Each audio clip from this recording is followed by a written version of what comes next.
মেয়েদের জীবন কিন্তু ছেলেদের থেকে একদমই আলাদা। এই যে ছোট থেকে এক জায়গায় বড় হওয়া, মানুষ হওয়া, বান্ধবী, আত্মীয় স্বজন, পাড়াপড়শি, এমনকি বাবা মা সবাইকে ছেড়ে চলে যেতে হয় বিয়ের পর। আর বিয়ের পর আবারও সমস্ত সম্পর্ক নতুন করে গড়ে তুলতে হয়। তেমনই একটি সম্পর্ক বান্ধবীর। আমার তেমনই একজন বান্ধবী হলো এই বিউটি। বিয়ের পর ওর সঙ্গে অনেক দিন থেকেই কিন্তু এই বান্ধবীর সম্পর্ক। এখন যে আমি ভাড়া বাড়িতে আছি, ঠিক তার উল্টো দিকেই ওর শ্বশুরবাড়ি।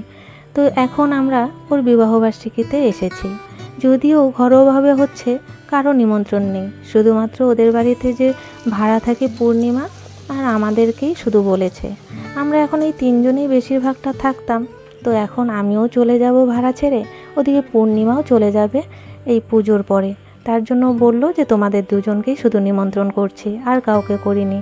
তো এই যে একদম সাদাসিধে রেসিপি, ফ্রাইড রাইস আর তার সঙ্গে বেগুনি, মটর পনির আর মিষ্টি।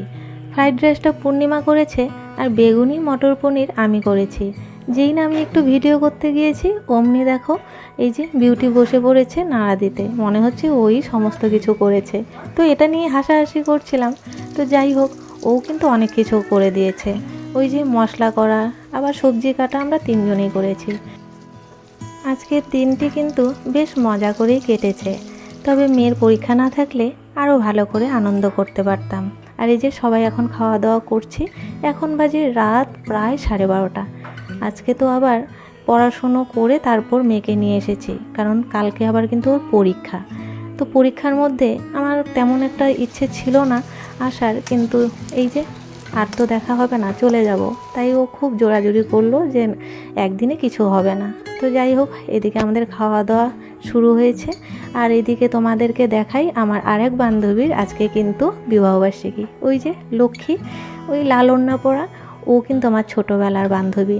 আজকের দিনে ওরও বিবাহবার্ষিকী। তো সেই কারণে দুজনকে একসঙ্গেই শুভ বিবাহবার্ষিকীর শুভেচ্ছা জানাই। টাটা।